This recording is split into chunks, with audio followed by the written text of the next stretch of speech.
निर्मल स्वरूप को मन में रखते हुए ओम का उच्चारण करेंगे।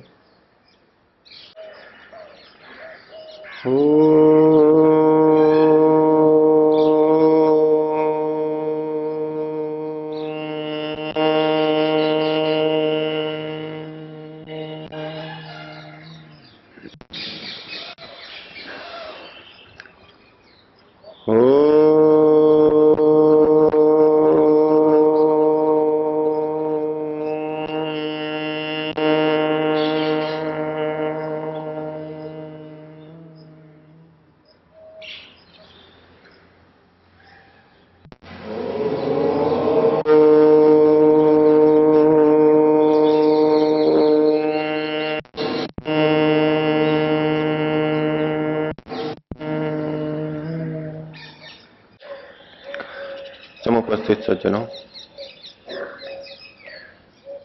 कठोपनिषद का उपदेश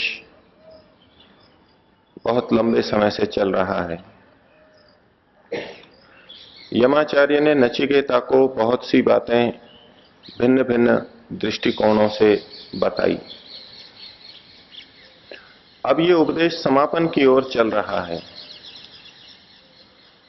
और नचिकेता को सार रूप में, अंतिम करणीय स्थिति के रूप में यमाचार्य उपदेश देना चाहते हैं। अंतिम उपदेश के रूप में कुछ आवश्यक बातें कह रहे हैं। इस छठे खंड के 14वें और 15वें श्लोक में उन्होंने अपने उपदेश को समापन की ओर मोड़ दिया है और छोटी सी बात कही, जैसे कि इस छोटी सी बात के करने पर ही सब कुछ हो जाएगा। 14वें श्लोक में उन्होंने कहा, यदा सर्वे प्रमुच्यन्ते कामाः ये अस्य हृदि स्थिताः अथ मर्त्यो अमृतो भवति अत्र ब्रह्म समश्नुते। नचिकेता की जिज्ञासा आत्मा के बारे में जानने की थी। मृत्यु के बाद क्या होता है, अमृतत्व क्या होता है, उसे जानने की थी और उसे कैसे पाया जा सकता है। तो एक छोटी सी बात इस श्लोक में कही, लेकिन अंतिम और बहुत ऊंची बात कि यदा सर्वे प्रमुच्यन्ते कामाः ये अस्य हृदि स्थिताः। ये अस्य हृदि स्थिताः सर्वे कामाः प्रमुच्यन्ते। ये मनुष्य के हृदय में स्थित, हृदय में आश्रित सर्वे कामाः, सब कामनाएं, सब इच्छाएं यदा प्रमुच्यन्ते, जब छूट जाती हैं। मनुष्य के हृदय में स्थित सारी कामनाएं जब छूट जाती हैं, अथ मर्त्यः अमृतो भवति, तब ये मर्त्य अर्थात मनुष्य, ये शरीरधारी प्राणी जो शरीर के छूटने पे मरता रहता है, ये मर्त्य तब अमृतो भवति, अमृत हो जाता है, अमर तत्व को पा लेता है, मुक्ति को पा लेता है। और अत्र, यहीं इसी स्थिति में ब्रह्म समश्नुते, ब्रह्म को, परमात्मा को पा लेता है। और इसी से मिलती जुलती बात अगले श्लोक में कही, कहा यदा सर्वे प्रभिद्यन्ते हृदयस्य इह ग्रंथयः अथ मर्त्यो अमृतो भवति एतद्धि अनुशासनम। अथ मर्त्यो अमृतो भवति एतावत् ही अनुशासनम। कहा यदा सर्वे हृदय से इह ग्रंथयः प्रविध्यन्ते, जब यहां इस मनुष्य की हृदय में स्थित ग्रंथियां, गांठें सब भिन्न हो जाती हैं, छिन्न भिन्न हो जाती हैं, कट जाती हैं, मनुष्य की हृदय में स्थित गांठें जब छिन्न भिन्न हो जाती हैं, अथ मर्त्यो अमृतो भवति, तब ये मरते मनुष्य अमृत हो जाता है, अमर तत्व को प्राप्त कर लेता है। पिछले श्लोक में भी कहा अथ मर्त्यो अमृतो भवति, ये मनुष्य अमृत हो जाता है जब कामनाएं छूट जाती हैं। और इस श्लोक में कहा जब हृदय की ग्रंथियां, गांठें कट जाती हैं, छिन्न भिन्न हो जाती हैं, तो ये मनुष्य अमृत हो जाता है। अर्थात कामनाओं के छूटने में और हृदय की ग्रंथियों में परस्पर संबंध है और इसलिए दोनों के परिणाम एक जैसे यहां पर बताए गए हैं। कहने का तरीका है। और अंत में कहा एतावत ही अनुशासनम, ये जो मेरा अनुशासन है, मेरा जो उपदेश है, ऋषियों ने, वेदों ने जिस बात को कहा उसी को मैं जो फिर से कह रहा हूं, जो निर्देश कर रहा हूं, जो विधि विधान कर रहा हूं, एतावत ही, बस ये इतना ही है। इतना जो बता दिया ये पर्याप्त है मुक्ति की प्राप्ति के लिए। अब तक जो पूरी उपनिषद में उन्होंने बताया उसका भी ग्रहण होगा कि बस इतना पर्याप्त है। इतना व्यक्ति अगर समझ ले और कर ले तो मुक्ति के लिए पर्याप्त है। और यदि हम उसको और संकुचित करें तो इन 2 श्लोकों में जो बात कही गई, कहा बस यही अंतिम उद्देश्य है। ईश्वर के बारे में जितना वर्णन किया गया, आत्मा के बारे में किया गया, मुक्ति के बारे में किया गया, उस सब का प्रयोजन क्या है, उससे हमारी क्या स्थिति बननी है। तो कहा एक तो कामनाएं छूट जाएं और हृदय की ग्रंथियां छिन्न भिन्न हो जाएं। बस ये स्थिति अगर हमने पाली, यही हमारी स्थिति बन गई, तो मुक्ति तो हमारी हो जाएगी, अमर तत्व की हमको प्राप्ति हो जाएगी। यमाचार्य के द्वारा कहे गए इन श्लोकों में हमें विचार करने के लिए कुछ बातें हैं। जिन कामनाओं के छूटने के लिए यहां बात कही गई, उनके लिए कहा गया ये हृदय श्रिता, हृदय में आश्रित हैं। जो कामनाएं हृदय में आश्रित हैं, जो कामनाएं अंतःकरण में आश्रित हैं, हृदय का मतलब यहां पर अंतःकरण, अर्थात कामनाएं कहीं और भी आश्रित रहती हैं, इच्छाएं कहीं और भी आश्रित रहती हैं। जिन इच्छाओं के छूटने से मुक्ति को प्राप्त करता है वो कामनाएं हृदय में आश्रित हैं। आत्मा का जब स्वरूप हम जानते हैं तो वहां जो लक्षण बताए गए, वहां पर भी इच्छा ये गुण भी आत्मा का बताया गया है। अर्थात वो कामना करता है, प्रीति करता है।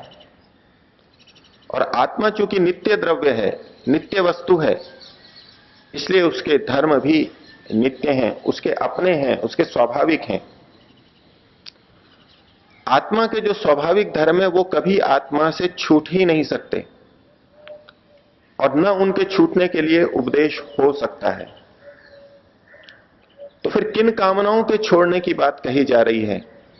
तो कहा कि जो हृदय में आश्रित हैं, अंतःकरण में आश्रित हैं। तो हृदय में आश्रित कामना और आत्मा की कामना, इनमें क्या कुछ भिन्नता है? आत्मा जो इच्छा करता है वही तो अंतःकरण के द्वारा अभिव्यक्त होती है, तदनुसार ही तो इंद्रियां प्रेरित होती हैं और व्यक्ति कर्म करता है, किसी वस्तु को पाता है, उसका उपभोग करता है। तो एक दृष्टि से देखा जाए तो आत्मा की जो इच्छा है वही तो अंतःकरण में प्रतिबिंबित होती है, प्रतीत होती है। और अंतःकरण की, हृदय की इच्छाओं को हटाने की, छूट जाने की बात यहां कही गई, तो क्या आत्मा की इच्छा भी छूट जाएगी? और जब तक आत्मा में इच्छा है, अर्थात नित्य स्वाभाविक इच्छा आत्मा में सदैव है, तो अंतःकरण की इच्छा क्या समाप्त हो सकती है? अंतःकरण की कामनाएं क्या समाप्त हो सकती हैं? आत्मा है, शरीर में विद्यमान है, तो अंतःकरण भी रहेगा, इंद्रियां शरीर भी रहेंगे। और आत्मा की इच्छा अंतःकरण में प्रतिबिंबित होगी। वो इच्छा हृदय से भी कभी जा नहीं सकती। जब तक शरीर है तब तक वो इच्छाएं भी रहेंगी। लेकिन फिर भी यमाचार्य कह रहे हैं कि जब इस मनुष्य की हृदय में आश्रित कामनाएं सारी की सारी छूट जाती हैं, तो किन इच्छाओं की तरफ, किन इच्छाओं की, कामनाओं की के हटने की तरफ उनका संकेत है।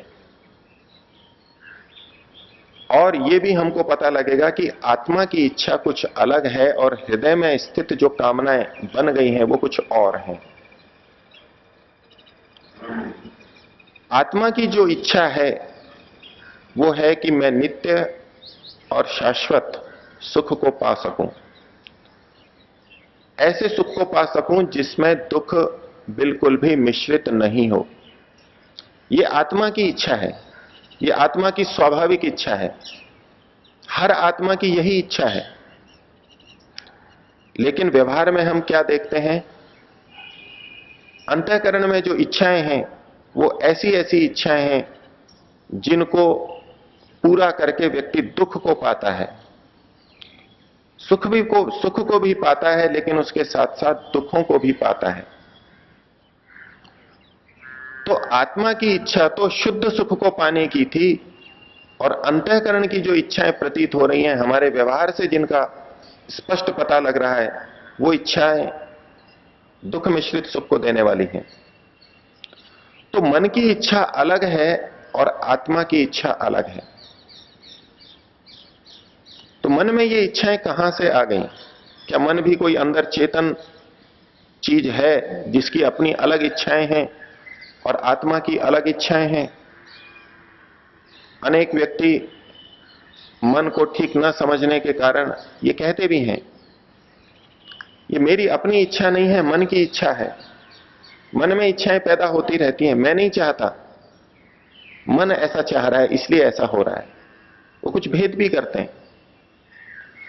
मन कोई चेतन पदार्थ नहीं है, वो तो जड़ प्रकृति से बना है। फिर उसकी ये इच्छाएं कहां से आ गई? और आत्मा की इच्छा और अंतःकरण की इच्छा में क्या भेद हो गया, क्यों ये हो गया? इन दोनों बातों का संबंध या संपर्क हम अगले श्लोक से जब देखते हैं तो वहां भी अमर तत्व की प्राप्ति के लिए ही कहा गया। तो कहा यदा सर्वे प्रभिद्यन्ते हृदयस्य इह ग्रंथया, हृदय में स्थित ग्रंथियां जब इसकी छिन्न भिन्न हो जाती हैं। ग्रंथि शब्द यहां पर प्रयोग किया। महर्षि पाणिनि ने एक धातु लिखी ग्रथि कौटिल्य, कुटिलता के अर्थ में ग्रथि धातु का प्रयोग किया। तो ग्रंथियां जो हैं वो हमारी कुटिलताएं हैं, हमारा तिर्यकपना है, तिरछापना है। अर्थात जो अविद्या आदि क्लेश हैं, अविद्या, अस्मिता, राग, द्वेष, अभिनिवेश, योग दर्शन में कहा कि सायम पंच पर्वा भवती अविद्या। ये अविद्या 5 पर्वों वाली होती है, 5 कोरों वाली होती है, 5 गांठों वाली होती है। उसी अविद्या रूपी ग्रंथि की बात कही गई। और इसके लिए भी कहा गया हृदयस्य ग्रंथया, हृदय की ग्रंथियां, हृदय में स्थित अविद्या, अंतःकरण में स्थित अविद्या। जिस प्रकार से कामनाओं के संदर्भ में हमने भेद किया, आत्मा की कामना और मन की कामना, उसी प्रकार से यहां अविद्या का भी, ग्रंथि का भी भेद करेंगे। एक हृदय में स्थित अविद्या ग्रंथि और एक आत्मा में स्थित अविद्या। तो जिस अविद्या के हटने, छिन्न भिन्न होने का उपदेश दिया जा रहा है वो हृदय में स्थित है। आत्मा में भी एक प्रकार की अविद्या विद्यमान है। आत्मा अल्पज्य है, आत्मा बहुत कम जानती है, अर्थात उसमें विद्या का अभाव है, अविद्या है। और आत्मा की यह अल्पज्यता उसकी स्वाभाविक है। आत्मा की यह अविद्या, अल्पज्यता, अल्पज्यता के रूप में जो ज्ञान का अभाव है वो आत्मा का स्वाभाविक है। वो स्वभावतः कभी नहीं हट सकता, इसलिए उसको हटाने की भी बात नहीं कही गई। लेकिन हृदय में स्थित जो अविद्या है अर्थात मिथ्या ज्ञान है, उसको हटाने की बात कही गई। अब कामनाओं का भेद हम समझें कि इस मिथ्या ज्ञान रूपी अविद्या के कारण से जो इच्छा का रूप परिवर्तित हो गया है, ये ठीक है, आत्मा के अंदर जो इच्छा है अंततोगत्वा उसी का प्रतिबिंब हमारे मन के अंदर है। मन की अपनी स्वतंत्र कोई इच्छा नहीं होती, लेकिन जब अंतःकरण ग्रंथि से अविद्या से युक्त होता है, तब आत्मा की इच्छा विकृत रूप में वहां पर प्रस्तुत होती है। और अविद्या से युक्त जब वो इच्छा होती है, वो हृदय की अंतःकरण की कामना होती है, और वो उन चीजों को भी हितकर प्रिय समझने लगता है जिनमें दुख मिश्रित है। तो आत्मा की इच्छा शुद्ध सुख को पाने की थी, लेकिन व्यवहार अंतःकरण के कारण यह है कि हम दुख मिश्रित सुख को भी चाह रहे हैं। ये अविद्या के मिश्रण के कारण, ग्रंथि के मिश्रण के कारण से है। तो यमाचार्य उस कामना को हटाने की बात कर रहे हैं जो हृदय में अंतःकरण में आश्रित है, अर्थात मिथ्या कामना है, जो कि हमारी अंदर की वास्तविक कामना नहीं है।